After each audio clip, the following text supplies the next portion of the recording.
right, what's up, everybody? Welcome to the Sports Map Houston ALCS Game 3 Postgame Breakdown. I'm Brandon Strange. That's Josh Jordan. Josh, what's up, man? What's up, dude? Another Astros win. If we were talking about only doing these for the wins, and we've been doing them every night, so pretty awesome. Yeah, I can't confirm that this show is the good luck charm. I also don't have any evidence to the contrary. So true. We'll go with that, man. We'll take it. Astros were great, but it's got to be us partly, us and Vasquez. I'm going to take some credit when I can. When the opportunity presents itself, I'm going to take some credit. Okay, well, 6-0 in the postseason for the Astros. Anybody call that? No. Yeah, that's really strange. Well, welcome everybody in. Everybody's trickling in right now. We're going to wait to do our inning by inning post-game recap until everybody's in. But Josh, what can I say? This was a must-win game, I think, for Yankees fans, for the Yankees organization. I think everyone felt like this was a must-win game. I think given how the lineup was laid out, I feel like this was New York's opportunity to kind of pounce on Houston. I didn't expect to see Trey Mancini back in the lineup. We talked about that in the last post-game show. We didn't expect to see that against Cole, but Pawpaw Dusty pulled a little trick out of his bag, and he is, as he has done this entire postseason and last postseason as well. I want to point that out too. I want to make sure I'm giving credit where it's due. Pawpaw Dusty has a plan here, and it seems to be paying dividends. What were your thoughts on tonight's game before we get into the inning by inning breakdown? I think kind of what you hit on, Mancini being in the lineup, Vasquez being in the lineup. It actually makes sense. I'm surprised we didn't talk about Mancini being an option, because Dusty talked about it, that, he's played the Yankees a ton of times, because he was in that division, and Vasquez being in that division with the Red Sox. Who else has seen Garrett Cole more than those guys recently, especially compared to who they would have used instead? Aledmus Diaz, who hasn't been really hitting very well. So, and then they talked about Hensley, and when they asked him about Hensley, Dusty was like, hey, man, there's a pecking order here. I like Hensley. I'm one of the reasons that he is on this roster in the postseason, but he's like, there's a pecking order. And he said, Mancini's going to play both of these games. So I would expect Mancini to be in the lineup again tomorrow, but it worked. And with Vasquez, you actually scored some runs without having to hit a home run, which we haven't seen a lot of that in the playoffs. They put up some of the graphics. So it was a much easier watch as an Astros fan, but I'll tell you, man, I was still sweating in the 8th and 9th inning. I mean, sure. Like, it's just that there's plenty of reason to do that too. Yeah. So, I was worried, and I don't like to, jinx anything. So when I'm writing up the games and all that stuff, I don't put any final scores or start looking at photos of the Astros. I don't do anything until the game is over. So I was very happy to see that. And what impresses me the most, Brandon, is they shut him out, and the umpire was on the Yankees today too. So I have never, every close call, it would be 2 baseballs off the plate. All the Yankees pitchers would get in that inside corner, outside corner. You saw Bregman eventually say something to the umpire.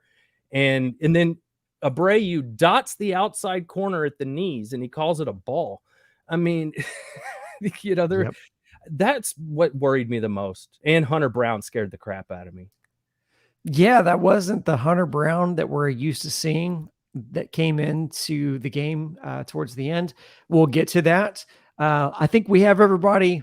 We have a lot of people in the chat now that are participating, and everyone's in to watch the post game. So let's get into our inning by inning breakdown. So game is, we have a matchup of Christian Javier versus Garrett Cole. And I think we talked about this during the Mariners series, and now we saw it versus the Yankees tonight, which was In the Mariner series, we saw Luis Castillo. This is their ace. This is the guy who they send out and they go, okay, this is the game that we have to win. They're favored heavily. Same thing as Cole. Remember, they wouldn't pitch Cole in game 2 on short rest because they were like, okay, we're going to pitch him on full rest on game 3, and then we'll have him ready on 3 days rest in game 7. And what did you and I talk about, which is you have to have a game 7 before you can save Garrett Cole for game 7. And so we saw some lineup changes. Trey Mancini back in the DH role. Yordan back to left field. Christian Vasquez gets the start over Martin Maldonado. Now, this is interesting because Martin Maldonado has been swinging a hot bat. He's been getting some very clutch hits for the Astros, and Dusty goes with Christian Vasquez in the start. Now, granted, he's had a few starts with Christian Javier. Yep. So these guys have a relationship. They have experience together. But yeah, Christian Vasquez gets that start, and man, does that pay off later. The Yankees on the other side of the ledger, they've got their third different shortstop in 3 games. In game 1, Kiner Falefa. Game 2, Peraza. And then tonight, Cabrera. So 3 games and 3 different shortstops. That just kind of shows you the difference in how the Astros are playing and setting their rosters versus the way that the Yankees are really searching right now. It really seems like the Yankees are really searching for what that lineup, that ideal lineup for them looks like. You also had Trevino at catcher, and Rizzo in the leadoff spot. Yes. Nader drops down to the 6 hole. Interesting on all of those moves. Before we get into the innings, did you have any opinions on the lineups and the way both managers set the lineups tonight? To your point with the Yankees, they're just trying anything and everything right now. They really should have only had 1 hit in this game. I mean, Abreu, I thought, kind of got robbed on a strikeout to where I think that 9th inning could have ended a little sooner. So, without those 2 little bloop hits.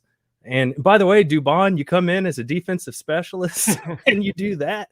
I know the ball had some spin on it. Yeah, that had some weird English on it, didn't it? It did. For the Astros, I loved it going with Vasquez. Like I pointed to earlier, Mancini and Vasquez have seen the Yankees a lot. They played in that division all this year. And, the year before the All-Star break when they got traded a little later. So it makes sense. They've seen those guys a lot. They're comfortable playing in Yankee Stadium. I think that was a big part of it. So I love that move by Dusty, and Chaz comes up again, man. That was such a blow, and just put it in their face, like, oh, the short porches and wind. Right. Okay, well, how about we just exactly this ball barely over that tiny right field porch? Exactly. Yeah, that was awesome. How about the Astros take advantage of the short porch in right, as opposed to Aaron Judge, who that's kind of what he's known for, is going the other way, taking advantage of that short porch and right. I want to say hey to everybody who's trickling in the stream. Appreciate it. Josh, let's get to it. So Bregman with the wheelbarrow today for sure. For sure. All right. So top of the first, Garrett Cole looks filthy, but he had some traffic. And that was kind of the key to this game. It's not that Garrett Cole wasn't locked in. He looked good, but the Astros worked some really good ABs and got on base. So Altuve strikes out and Pena strikes out for the first 2 outs. Yep. Yordan gets hit by pitch. Apparently it's not called. It's kind of weird on the broadcast because apparently it's not called. Dusty challenges, wins it easy. That was just a really weird sequence. Bregman singles on a 3-2 count, but unfortunately Tucker strikes out kind of twice in the same at-bat, if we're being honest, for the 3rd out. And then the bottom of the first, Javier. How many times have you and I spoke about it during the season, which is Javier is the best Javier when he can be efficient. He kind of fights himself in the strike zone a lot of times. And in that bottom of the first was really the tone setter. He pitched he had 13 pitches, 8 strikes. Rizzo pops out, Judge pops out, Stanton strikes out swinging for 3 outs. So a really efficient first inning for Christian Javier. And that's kind of the key with Christian Javier. I know you are the official leader of the Christian Javier fan club. Been calling it since last year, and look what's going on now. Just saying. Yeah, no, absolutely. John says he loves Marshalls behind all right. head there. So we got a fellow musician in the audience there. You have, before we go a little further, you actually have a Marshall that belongs to a semi-famous band, right? Yeah, kind of. You know, they were big in the 90s. But yeah, I bought it off him when he was kind of getting out of the business. It was a band called Push Monkey. Yeah, and he got that from Mike Klink, who produced Appetite for Destruction with Guns N' Roses. So it was actually a really cool story for another day, I guess. Yeah, no, for sure. It's probably worth noting, it has nothing to do with this broadcast, but you and I are both guitarists and chronic gearheads. So we go to the top of the second. Here we go. This is that table setter you're talking about. Yuli flies out to first. Mm-hmm. Mancini flies out sharply. Now, this was our clue that Trey Mancini was going to be a little better in this game. He got a hold of one. 395 is about that thing went, because the wall was 399 and they caught it right in front of the wall. So yeah, I mean, that would have been out of the ballpark if it wouldn't have been to that deep part of the field.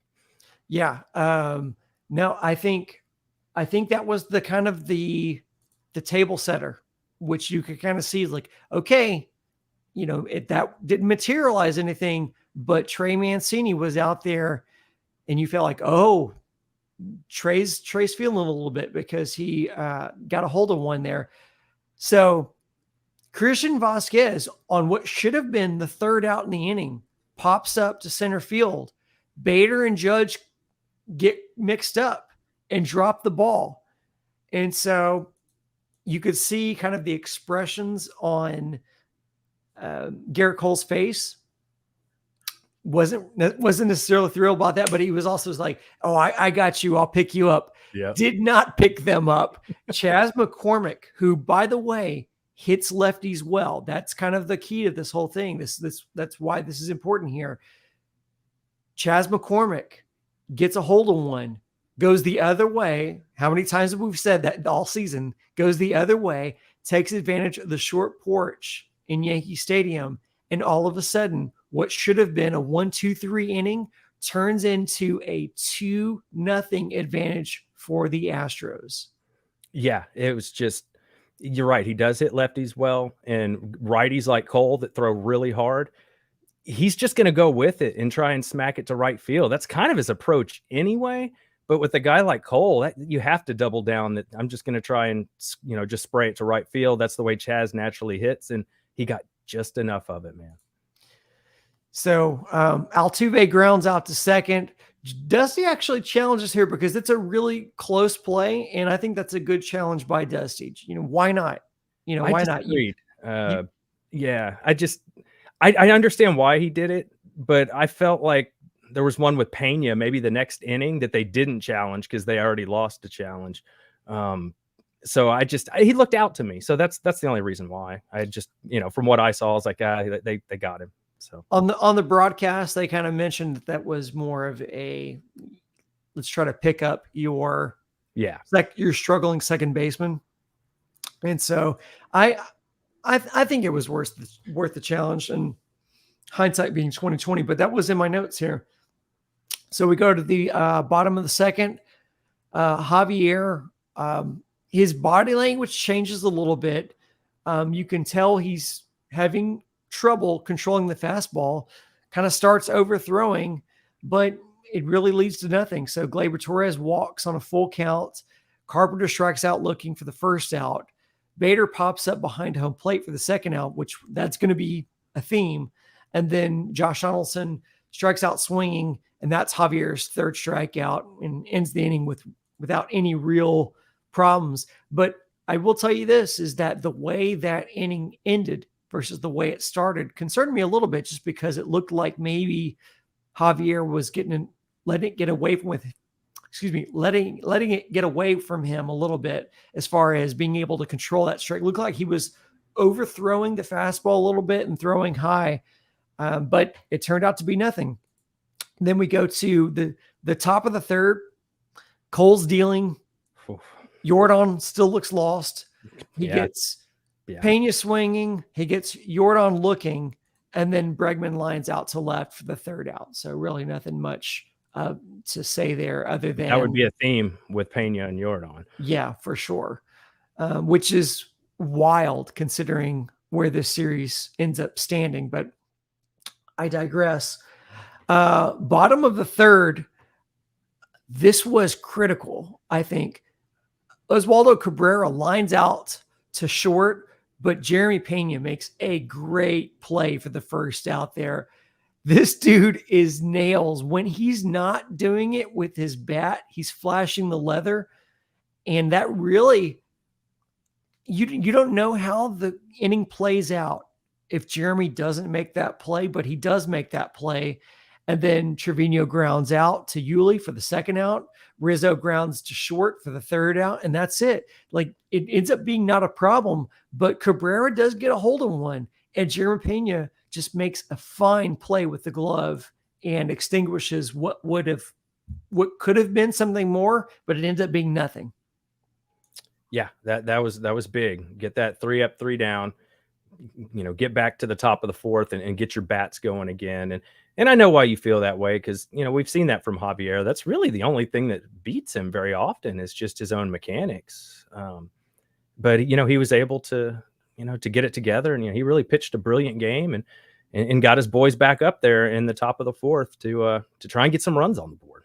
Yeah. So top of the fourth, Cole's looking good. Getting some calls, by the way, especially inside. Yes. Like a lot of inside calls go Garrett Cole's way. But by the end of the inning, he's already at 70 pitches. And so that's kind of big. Tucker grounds out the first, 1 out. Yuli gets a hanging slider, but can't do anything with it. So that's 2 outs because he grounds to short. Mancini draws a good walk. Yeah. Mancini with another good AB here. Unfortunately, Christian Vasquez behind him pops out weakly to center. But you started seeing okay, Mancini's he doesn't look lost behind the plate as he has this series.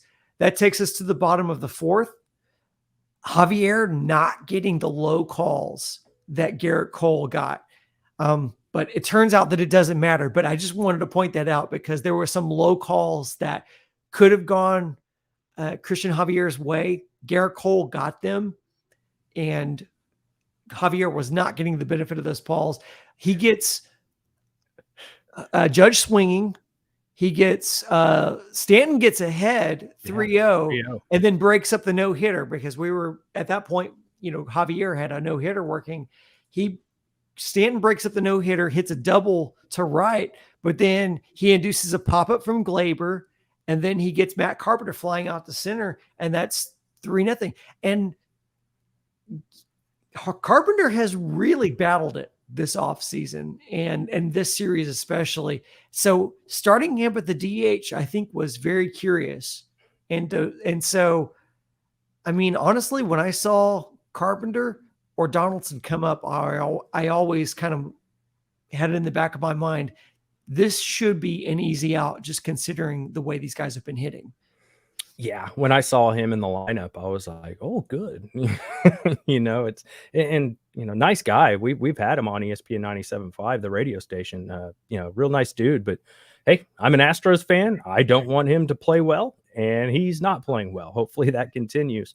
And the Stanton, the 3-0 pitch he got, it wasn't a bad pitch, but he was just, he knew it was going to be a fastball, and he put the barrel on it. Yeah. So that moves us to the top of the fifth. We saw Cole work quickly here. He gets Chaz swinging. Altuve finally gets a hit. He finally breaks. This is his slump buster. He finally breaks that slump and gets a double to right. But unfortunately, the Astros are not able to do anything with it. Pena grounds out to second. Yordan strikes out swinging. Altuve gets stranded at third. So that is unfortunately. Yeah, that pitch was shoulder high to Yordan, by the way. The high fastball is just killing him. And I have in my notes, I'm just like, Yordan, if you could just poke it through the infield on the left side, Altuve scores, because, Altuve got to third on that Pena ground out. So, if Yordan can just push it through the infield, you scratch a run across there. But instead, he chases a pitch he didn't have a chance at hitting, and that ends the inning. Yordan has really been struggling this postseason. Well, out this series, I should say, not necessarily this postseason, but I would say since Game 3 of the ALDS, Yordan has been struggling. That takes us to the bottom of the fifth. Javier gets a little wild, but a walk gets erased in this inning. Harrison Bader crowds the plate and draws a walk on what I believe are two really bad ball calls. Yeah. But he's crowding the plate, and the ump's giving him the benefit of the inside pitch because of how close he is. What did you think of those calls? I mean, I think him being close to it was part of it, but as we watched the game in totality, they were getting every pitch at 2 or 3 inches off the plate, the Yankees, and we were getting none. In my notes here, I have Bader walked on 2 strikes. Yes, right. There was 2 strikes that they called balls. I mean, it was amazing that Javier and the rest of the Astros staff were able to limit them it was a tight zone for them. Yeah. And for the Astros hitters, they almost didn't have it, especially against Cole. If you give Cole that much off the plate, you don't really have a chance. So that's what worried me at this point in the game, where I was just like, man, I don't know how we can sustain this if the umpires are going to keep giving them all the close ones. No, and if I'm being honest, you look at this matchup on paper and you look at, okay, it's Cole versus Christian Javier. And you're like, okay, one of these, again, I just go back to the Mariner series. It was like the Luis Castillo game. You kind of felt like, okay, that may be one for the opposing team. And then you're like, okay, well, let's just clean it up on the back end. But in both cases, this turned out to be go the other way. So Bader ends up drawing the walk. Donaldson pops out to left for the first out. And then this is huge. Bader tries to steal second, and Vasquez cuts him down. It was the absolute split second, perfect throw, and also a perfect grab and tag from Jeremy Pena.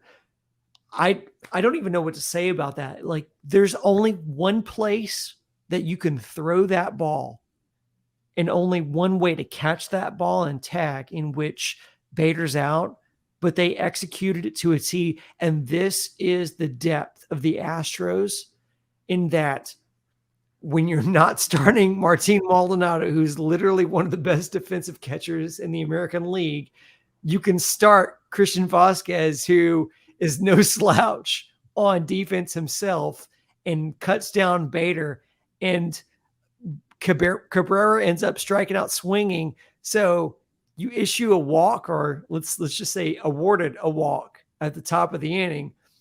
And Christian Vasquez says, no matter, I got you. And he cuts down Bader going to second. That was an incredible, incredible play from Christian Vasquez. What an embarrassment of riches for the Astros to have an amazing catcher like that, who literally hasn't started in this series up until this point. Really amazing. And, we've been talking about momentum in these games. This was a huge piece of momentum because of that throw out. You get the strikeout, and then what is about to happen from that same guy in the next inning here. But I also want to say it helped that Javier, he threw a high fastball there that, it was almost like a pitch out. It was so high. So it really gave Vasquez a nice opportunity to pop up and make that throw, and he put it right on the money. He did. I just can't overstate how big that play was. And I don't even know what to, like, this has been the theme of this postseason so far, has been that the Astros have had amazing pitching backed up by stellar defense. It's just been really, really, this is the formula that you wanted. So yeah, Javier gets through the bottom of the fifth with 71 pitches. That's That's what, look, when Javier's successful, it's when he can keep the pitch count low and work more efficiently. And that's not the most efficient, but he's dealing at this point, and you can kind of tell it. And again, how big is it that their defense was able to pick them up? So we get to the top of the sixth. Here we go. So the Astros bats put pressures on the Yankee pitching. Bregman with a leadoff double. Tucker fouls a ball off his knee. Yeah. Looks scary. Bad. Yeah. That looks real scary. He's down on his hands and knees there. Ends up working a walk. Like, how big is that? Because when you're not feeling well and maybe you're overcompensating at the bat, but Tucker's able to, keep his composure. I wonder if it kind of woke him up a little bit. You know what I mean? Like maybe. And he ends up working a walk out of that situation. And then Yuli singles on a slicing ball to right. Now, I will give credit to Aaron Judge, who gave a little bit of a deke, like as if he had a read on a fly ball. It was not a fly ball, and it actually fell in front of him because he had no chance of catching it, considering he was playing Yuli to pull. And so he goes and grabs it, but I believe that saves a run right there, because the Astros are only able to go station to station there. But then that's it for Cole. Aaron Boone lifts Cole, and bases loaded, no outs, right? Right. Yeah. So Lou Trevino comes in to face Mancini, and now we have bases loaded, no outs. And your thought is, at this point, if you don't take advantage of this, what are you going to take advantage of? Right. And then Mancini, who had a couple, he had some good ABs prior to this. He gets a sac fly and, deep enough to score Bregman. And then everyone tags and moves up, which I think was also key as well. Absolutely. Everyone tags and moves up. So now you've got 1 out and a 3-run lead. Christian Vasquez hits a 2-run double to left center, making it 5-0 Astros. And boy, did that feel like with this Astros staff, it felt like a 10-run inning at that point. It did. And it would get a little scary later. We'll get to that. But at that point, I felt really good. And the biggest thing I was kind of thinking, though, also was after that inning, and I guess to end the inning, what was a fielder's choice from Chaz, and Vasquez was out at second, and then an Altuve ground out. Yeah. But in thinking of that, when that inning came to a conclusion, I was like, all right, you don't want that momentum to swing back. It's really on your pitcher to come, get some outs here. Don't let anybody on base easy, make them earn it. That's the worst thing you can do, is start walking a bunch of guys after your team gets you a lead. And then the bottom of the sixth, the Yankees are able to run the Astros starter. So Cole gets hooked in the top of the inning. Christian Javier gets hooked in the bottom of the inning. Trevino grounds out to first for the first out. And then Rizzo just misses a home run. He yanked one that was just a few feet short of the foul pole in right. And then Dusty had seen enough. He's like, okay, my bullpen's deep enough. I don't need to see Javier get into any trouble. So he goes and gets Neris, and then Neris gets Judge swinging on a good morning, good afternoon, and good evening sequence. Yeah. And I really felt like that was such a huge sequence, because you're at 5-0 at this point. Judge comes up with a guy on, and you're like, okay, this is what we've seen from the Yankees all season, is you got a guy on in front of Judge, and he'll hit one and deposit it into the right center, into right field. And instead it's just a 1-2-3, go sit back down. And then Stanton grounds out to Bregman to end the inning. And that strands Rizzo at first. And what looked like it could have been a really a worrisome, stressful inning turns out to be nothing, because Neris just comes in and it's just nails. Yeah, he was great. And looking at my notes there, but before Rizzo eventually walked. I have in my notes that he had a check swing where it looked like he swung. And I don't know if you noticed this, but I did. I put it in my notes. I think there were 4 or 5 like check swings on Yankee players where TBS isn't even showing the angle anymore. Right.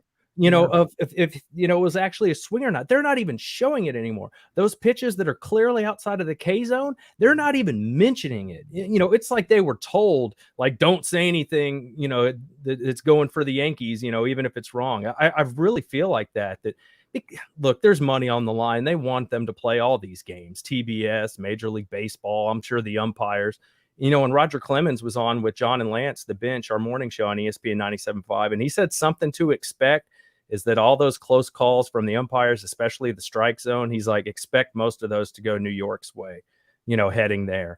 And I saw a lot of comments on Twitter that were that same sentiment, which was, hey, if there's going to be anything close, it's going to go New York's way because they need to extend the series. New York's a big, important market for them to watch. I just brought this comment on screen real quick because John said he's a musician too. So I got to say, what's up, John? What's going on? Warren wants to know if we take requests.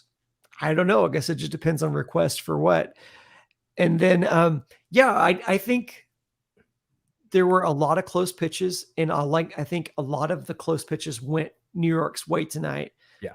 I mean, I'm an unabashed Astros fan, so of course I'm going to feel that way. But judging by the K zone on TV, that really looked like there was a lot of close calls that went to Cole, and then some of his the people who followed him afterward, the relievers that followed him, and didn't go the Astros way. Hunter Brown, I thought, had a few calls that did not go his way, although he didn't earn them. We'll get to that in a second. Yeah. So Lou Trevino works pretty quick in the top of the 7th, gets Pena to ground out. Jordan strikes out swinging. Oh, he just does not look good at the plate right now. And Bregman flies out to left for the 3rd out. The bottom of the 7th, we have a pitching change. Ryan Stanek. He's alive. He's alive. He struck out the side. That's why we've been beating the table for this guy. We wondered when Ryan Stanek would be used, and apparently the situation that they will pitch Ryan Stanek in is either to hold a game in an 18-inning game, or when the Astros have a 5-run lead in the towards the bottom of the game. So we have Gleyber Torres strikes out looking, and my notes on here are that Torres should have struck out twice because he also was looking at another pitch that absolutely could have been called a strike, and then ends up getting struck out on the second strike that finds the zone, and he's looking on that one. So Stanek looking great early. Carpenter strikes out on a foul tip, and then Bader strikes out looking. So 2 of the 3 strikeouts in this inning from Ryan Stanek were strikeouts looking. He just came in and looked great. I mean, he just really did. Kudos to Ryan Stanek for who has really seen very little time. I mean, this is his 2nd appearance out of the pen out of 6 games. Yep. This is his 2nd appearance and comes in and it's just nails. So kudos to Ryan Stanek. He's alive. And he's glorious. We talked about Ryan Stanek. Okay, well, maybe they're seeing a dead arm. It didn't look dead to me. The dude was throwing heat over that plate. So good for him, man. He was really, really locating great pitches. He was. That was great to see. I was wondering if Dusty might shake up the back of the bullpen today, knowing that they have to play again tomorrow. So it was good to see Stanek in there, and he did a nice job. That's what you want, just keep it moving. And he did throw strikes. When you have a lead like that, don't walk anybody, just throw strikes. He did that. Even with the few close ones that didn't go his way, he got it done. Really did. Kudos to Ryan Stanek. Bottom of the 7th, we see, well, that takes us to the top of the 8th. Yep. Another pitching change. Miguel Castro enters and makes quick work of the 5, 6, 7 spots. Tucker swinging. Yuli pops out to center. Mancini swing, and that's it. Then that takes us to the bottom of the 8th. which is another pitching change. Hunter Brown enters. And so you and I talked about this on the last broadcast, was when are we going to see our next sighting of Hunter Brown. And we saw Hunter Brown. A little wilder than we're used to seeing Hunter Brown. And of course the stakes are higher. This is his only his second time seeing postseason action. And so he was a little wild, a little all over the zone. We are not used to seeing Hunter Brown wild like that. Josh Donaldson walks on 4 pitches. Cabrera walks on 5 pitches. But I think what was huge here was that you had Trevino flies out to center. Yep. Donaldson tags and puts men at first and third here. And then Rizzo lines out to Pena on a little weak little liner to a short in the shift. And then that's the second out. Dusty doesn't take any chances. He comes in and brings in Montero to replace Hunter Brown. And then Judge just grounds out to third. And then that ends the inning. What did you think about that? A little bit, yet 2 guys on, a little bit of a scare there. What did you think about Dusty's decision-making in that spot? I first guessed that when I saw Hunter Brown warming up on the mound about to start the inning. I didn't like it. I was just like, in the 8th inning, you want to get him some work. I was just like, a rookie pitching at Yankee Stadium, the bottom of the 8th, I didn't like it, man. I'm like, why mess with what's been working for you? Why is Montero not in to start this inning? Why isn't Presley getting ready to start the 9th? That's what I was thinking. And then when he walked those guys 2 straight, I was feeling pretty right. And I was yelling a lot of things. I was not happy with Dusty, but I was like, but they couldn't pull him out. He had to face at least 3 guys, right? Yes. So the new rules come into effect there. And it's interesting that he managed to work around it. And, Montero coming in and getting Judge was just huge because I think it was only 2 pitches. And what I really thought was great on that ground ball to Breggy, it looked kind of like an easy play, but it wasn't. The ball kind of hit the lip of the grass, but it just stayed down the whole time. And Bregman, he stayed on it. He played it perfectly. So props to Breggy for, just making sure to get that out right there. Indeed. And then we get that takes us, I believe, to the top of the 9th. Well, we had the pitching change because after Rizzo lines out to Pena, then Dusty comes in and hooks Brown and replaces him with Rafael Montero. Yeah. And then he just gets Judge to ground out for the 3rd out. So 2 pitches, I think. It was pretty fast. Yeah, it was pretty quick. And then that takes us to the top of the 9th. And we have Domingo Germán enter the game. I thought this was going to be an opportunity for the Astros to put another run on the board because you had Christian Vasquez draw a walk. You had Chas McCormick draw a walk. And then Altuve goes up there, strikes out swinging. Pena flies out to right for the 2nd out. And then Yordan lines out to right for the 3rd out. I thought maybe they'd put an insurance run in the top of the 9th, considering they had 2 on with no outs, but the Yankees end up getting out of it. And I think this just goes to show how amazing this series has been. The fact that the Astros are up 3-0 and haven't really gotten anything of substance from Jose Altuve or Yordan Alvarez. And that was kind of emblematic in the top of the 9th there when you had an ability to add some insurance run on.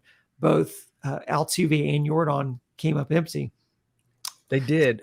I also think those innings were almost kind of like mirror images, right? Hunter Brown comes out, walks 2 straight guys, chance to put something together, but they just can't get it done. And then the Yankees come out and walk the first 2 guys, Vasquez and Chas. And then the Astros aren't able to get anything done that inning. So very similar for both squads in the top of the 9th and the bottom of the 8th. I had to actually make that connection. So I'm glad that you were able to see that. I didn't see that correlation, but that actually makes sense when you say it. So then that takes us to the bottom of the 9th, and Brian Abreu comes in to close out this game for the Astros. And I wondered who was going to be the guy who closed out the game. And then I saw Abreu come in and I said, you know what? I like that move. I really do like that move. And for, again, as much as we've been critical of Dusty's lineup moves or, bullpen use during the season, when I saw Brian Abreu coming out for the bottom of the ninth, I thought, I like that move. So Abreu comes in, and to that point, we were in a one-hit game. Yes. The Yankees had never been, I believe, never been one hit before in the postseason, and they would not be one hit tonight. Stanton grounds out to Altuve for the first out, but then Glaber. Beautiful diving play, by the way, by Altuve. Oh, for sure. Thank you. I appreciate you bringing that up because, Altuve with a great play there, because that was kind of one of those deeper ones. Yep. And then Glaber strikes out swinging, but then we have, Carpenter singles to left center, and then Bader singles up the middle. So you have 2 on, and then it's down to your final out there. And then help me out with the third out here. Yeah, man. You go there with that third out, and then you get the bloop single from Carpenter, the Bader single, and then Abreu too much of the plate on 1-2. That's funny. My notes ran out there, Brandon. You'll have to tell me what was the last out. I was getting moved into my studio to do this stream. What was the final out? Can I tell you? That's why if I'm being honest, that's why I tossed it to you, because I don't have the final out here. I guess you and I both didn't record what the final out was in this game. So let's say Bader singled at the middle. Well, that means that if Bader singled, then behind him would have been Donaldson.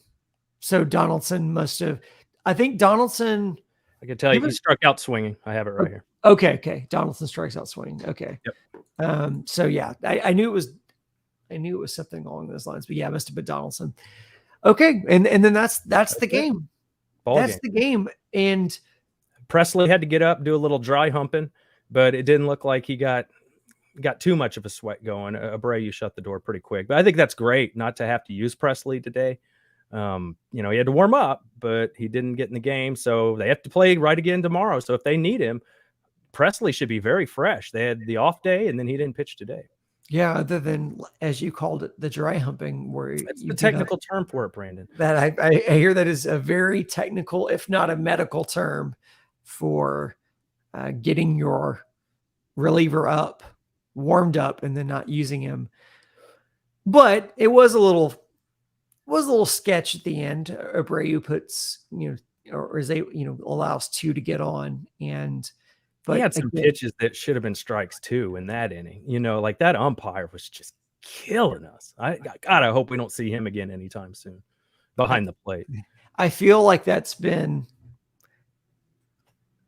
kind of a trend throughout this entire playoffs, is that the Astros have been able to overcome some very questionable play calling. And it's not to say that there wasn't questionable balls and strikes the other way too, but it really felt like tonight and last night, if I'm being honest, it really felt like, or not last night, but 2 nights. 2 nights ago, it really felt like the close calls were not going the Astros' way. It really felt like the Yankees were getting the benefit. And honestly, in a game in which the Astros are up 2-0 and have the ability to put the Yankees down in an 0-3 hole, you really do feel like, and we talked about this at the beginning of the stream here, you really do feel like MLB and the umpires are going to probably give the benefit of the doubt to the Yankees, because the longer this series goes, the more it makes them money. But even in spite of all that, the Astros were able to go up 3-0 in the series. They are 6-0 in the postseason so far. You and I have been we said we were only going to do these post-game shows after wins and not losses. And we've done a post-game show every night. Even the 18-inning game. Including the 18-inning game. Every night we've done a post-game show that the Astros have played. So again, we're not trying to take credit for these wins, but I also don't have any evidence that would prove to the contrary. We've seen a lot of comments now that we're, Ooh, Boone done Fire. done with the inning by inning breakdown here. We've seen Yeah. a lot of comments saying Aaron Boone's the MVP of the series for the Astros. Do you anticipate Aaron Boone being fired? My answer is yes. What do Yeah. you think? If they lose this series, I think he gets canned. I mean, they especially with the start of the season they had and Judge, breaking AL home run records. I think that could definitely be the case. The other thing I wanted to bring up is, did you notice how that stadium was clearing out pretty damn early? Yes. And the way they were booing, even Garrett Cole got some boos, and Carpenter heard it. And I saw one of our commenters too. Like, you don't see us booing Altuve when he's having the longest slump in the history of the postseason. It's just like, what kind of fan base does? You're in the ALCS and you're booing your best players. We're no class. They are booing the guy who is going to be the MVP of the ALCS, the guy who has carried their team through this season, and they're booing him. I don't want to hear shit about how the Yankees have the best fans. They have the worst fans, and it was on full display in this game because it's so. And look, if you want to be critical of Aaron Judge, especially in the postseason, then yeah, you can be that because Aaron Judge has not been great in the postseason. We talked about this a little, we hinted about this a little bit in the last stream that we did after game 2, which is there's becoming a sizable sample size, a substantial sample size of Aaron Judge performance in the postseason in which he's just not getting it done. And I also want to give credit to Astros pitching because the Astros have an amazing pitching staff. The ERA tells the story throughout the entire season. And a lot of these games have not been close. This was their biggest lead in the entire postseason for the Astros. So that's worth noting too. And so I want to give credit. I want to give kudos to the Astros pitching staff, but it cannot be understated that Aaron Judge also has not performed well in the entirety of his pro career. And we're starting to see a much bigger sample size of that now. We are. And, I know it's going to come down to money for Judge, but he is a free agent. And I don't know. It might bother me a little bit if I'm thinking about coming back to the Yankees and the fans are booing me after an MVP season. So, hey, do what you want. Live your life, Yankee fans. I don't care what happens to you guys, as long as you keep losing. So, whatever. It's fine. It just shows me how much more classier the Astros fans are. They're not booing Altuve if he scuffles for a while. That's not the case. And to see them leaving, you know how much those tickets had to have cost?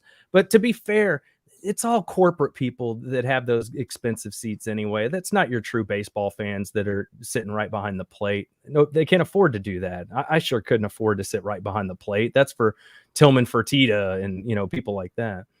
Yeah, we've seen, we've seen Craig Biggio and Jeff Bagwell back there as guests of Jim Crane. I like this comment right here. It was Javier's gold chain that lost him the game from Boone. So we've had a couple of people comment that the Yankees were complaining about Christian Javier's chain.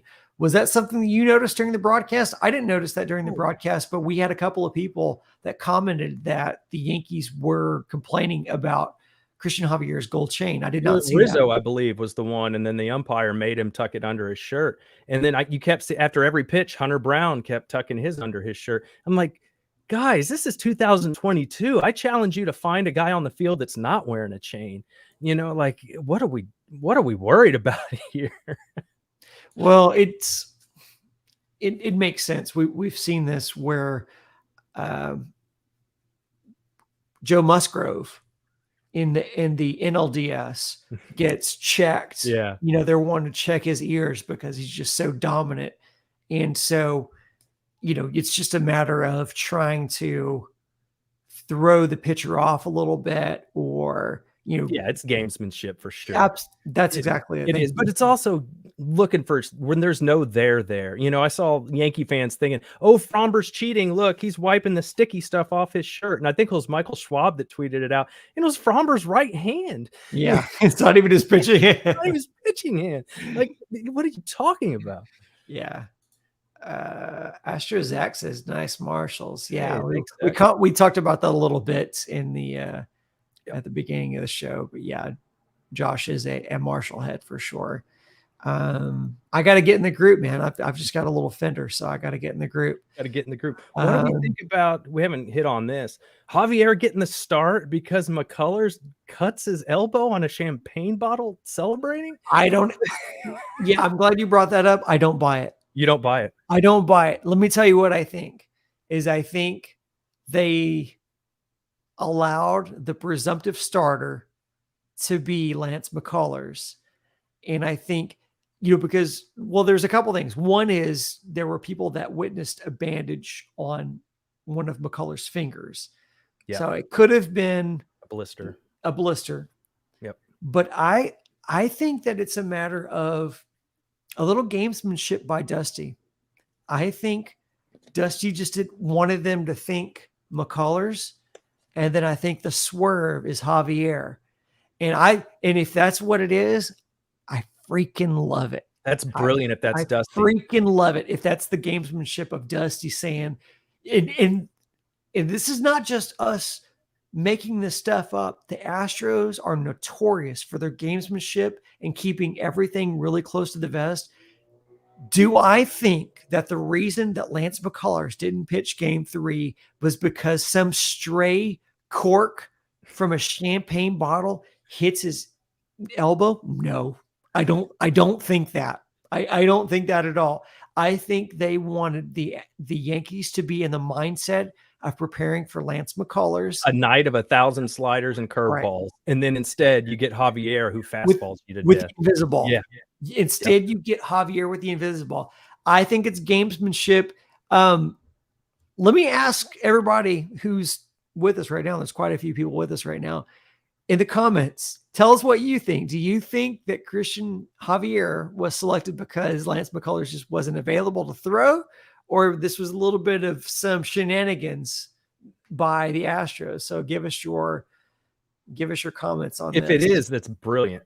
I mean, brilliant. Oh, how long before the ump ratings come out? That's a great comment. Man, that is an F-, 2 thumbs down. The umpiring was terrible. Yeah.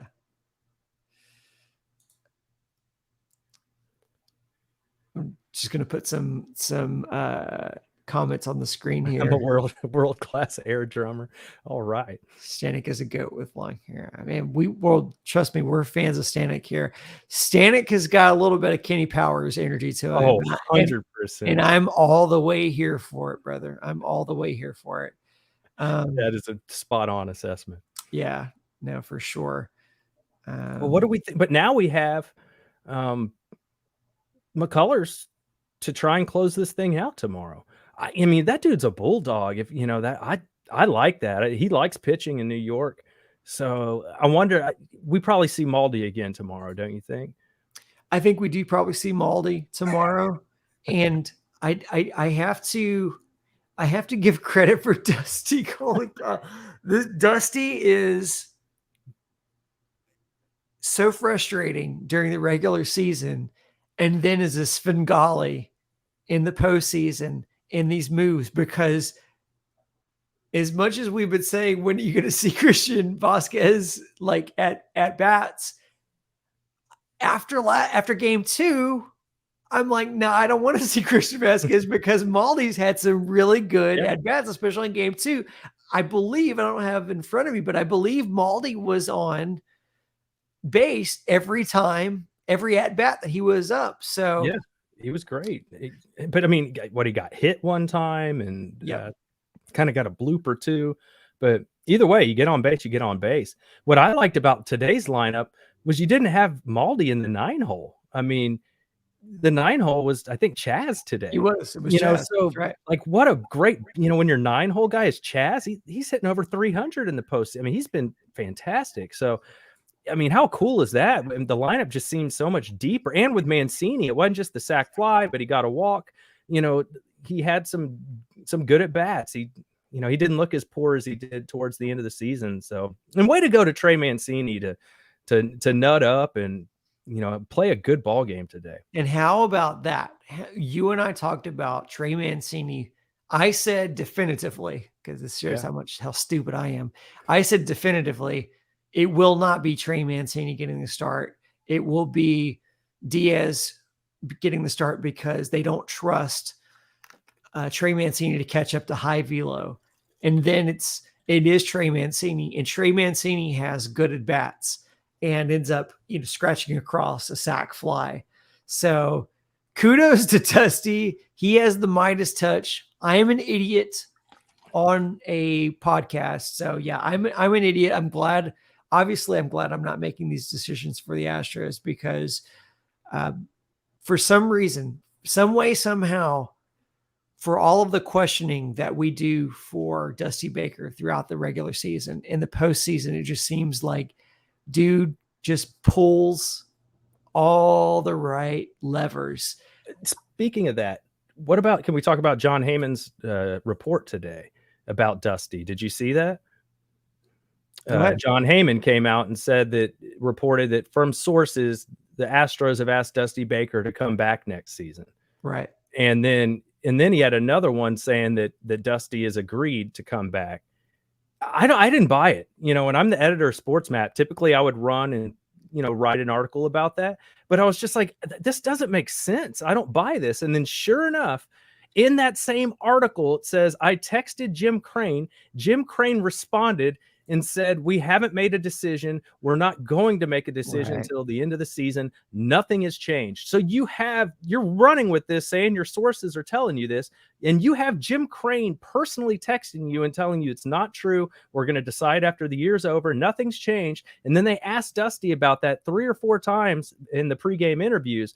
And he said, look, guys, I'm not going to be a distraction for my team. I'm not talking about that until the season's over. So, but can we talk about what a cool callback that was, though? Because that's Dusty's callback to what Jim Crane's quote was to Mark Berman earlier in the season when they asked about whether Dusty or Click would be back. And Jim Crane told Mark Berman, we're not going to talk about that during the season because we don't want to be a distraction. So it was kind of a cool callback for Dusty to be like, well, I'm not going to answer that because I don't want it to be a distraction. Dusty Baker, I'm sorry, bro. That dude is cool as hell. He is really cool. Pawpaw Dusty, I mean, kudos to you, brother. And at this point, he has them one win away from a World Series. Knock on wood. He has them one win away. And now there were also rumors today as well that Joe Espada may be gone. Yeah, Chicago, right? Astros bench coach Joe Espada may be gone to the White Sox as their head coach, or excuse me, as their manager next year. But if Dusty's back next year, I'm for it. Like there's nothing that has shown in the last 2 postseasons. There's nothing that's shown me that Dusty, like, he's doing anything that deserves for him to be fired. No, and the players clearly love him. Even guys like Keyshawn Johnson, who is an Astros hater because he's a big Dodgers fan. He was talking with Max Kellerman the other day, and he's like, actually, I want the Astros to win. You know, and Max is a big Yankees fan. Yeah. And, you know, he's like, what? You want the Astros to win? And Key was like, yeah, I understand, you know, what people, you know, what we say the Astros did to the Dodgers and Yankees. He's just like, I love Dusty Baker. He's like, I want to see Dusty get one. I want to see Dusty get a World Series. I'm rooting for the Astros. So, hey, I think that's cool. You know, to get more people on the Astros side, Dusty's a big part of that. The thing in that article from Heyman, too, talked about that Click and Dusty don't get along great. And at least that's what he's reporting. That doesn't surprise me if that's the case, you know, because Dusty's a little more unorthodox and, you know, you got to figure Click's a little more analytical. I will say this, the Vasquez trade looks a lot better today than it did yesterday. For sure. Absolutely. And we talked about Click looks better with that move today. Yeah. And but then again, Dusty also looks just as good in that circumstance because Dusty's the one who, pulls the lever, puts Vasquez in behind the plate for game 3, and then Vasquez comes up with a huge it was a 2-run double, right? Or sorry, excuse me, 2-run single. Yes, that's correct. So, and not to in the inning before that momentum swing of him throwing that dude out at second base, and that keeps happening. We see that when one team flashes and you see a big defensive play, something usually comes to fruition the next inning with the bats. It happened again today. I'm sure we'll get to this a little later. I see we're coming up on about an hour in the show. We'll talk about who we think our MVPs for the game were. Let's do it. That's a great call. Let's do it. So, and let's get all of our commenters involved. We appreciate everyone who's commenting so far. And please, guys, if you would hit like, thank you so much for doing it on the last video. So many people hit like. It really helps us, guys. It helps grow the channel, helps people see the videos when you like the videos. So if you could do us that favor, we'd really appreciate it. And subscribe if you would, please. Most people watch that aren't subscribed, believe it or not. Yeah, and Heather makes a good point. Like, come on, guys. I don't want to talk politics. We're all here to escape politics. Like, come on. We're watching sports, so we don't have to talk about that. So let's just talk about like baseball. So that is Josh and I are both on the same political party, and that is the Astros party. Yes. We are partisan for some Houston Astros content. So let's stay away from the politics here. So let's get everybody's vote in here, who they think the MVP is for tonight's game. And let's see who was the MVP. Lots to choose from. Christian Javier was brilliant. Only gave up the 1 hit to Stanton. Christian Vasquez with the incredible, throw out at second, the big hit when you need it. You got a big hit with guys in scoring position, and it wasn't a home run. We actually scored some runs without knocking it out of the park there. I think you can make a case for Bregman. He's been unbelievable in this series. By far, Alex Bregman is your best hitter in this series, I would say. And, Pena was right behind him, but he really struggled today, which is not surprising. I bet, Brandon, you did not like Pena's chances against Garrett Cole going into this game. And no, I didn't. And his first 2 ABs were what we've seen from Pena during the year, which is that breaking ball away, and he fell susceptible to it. But Yuli Gurriel, and it's just one of those things when Yuli's going good, like he can spray the ball everywhere. And so he had some really good ABs. All right. So we've got a lot of votes in. So let's get to it. So we have a vote for Chaz McCormick. Chaz, yeah, he had the home run. That's a good call, John. We should definitely mention Chaz.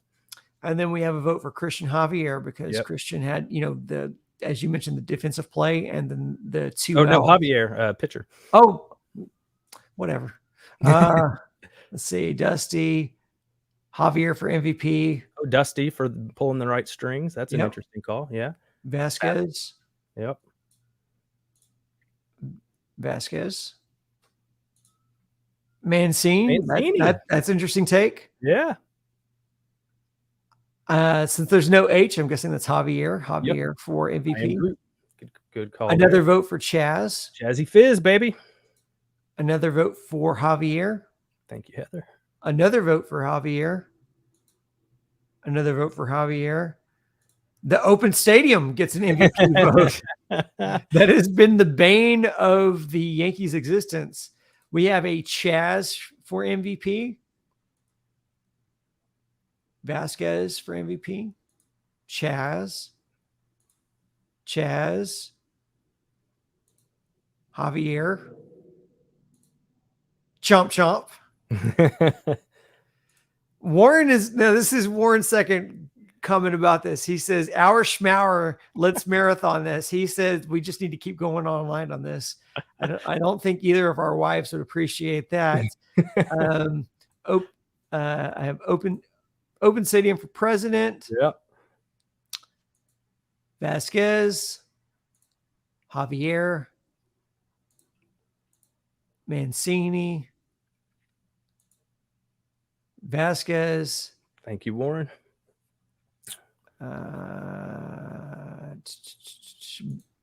This one's good. Boone. I'll take that. That's I can't stand that guy. I mean, how much stuff are they gonna? We haven't even talked about them blaming the wind. I mean, I hope they keep him forever. yeah, no kidding. Christian How embarrassing. Vasquez, Javier's gold chain for MVP. Yeah. Javier.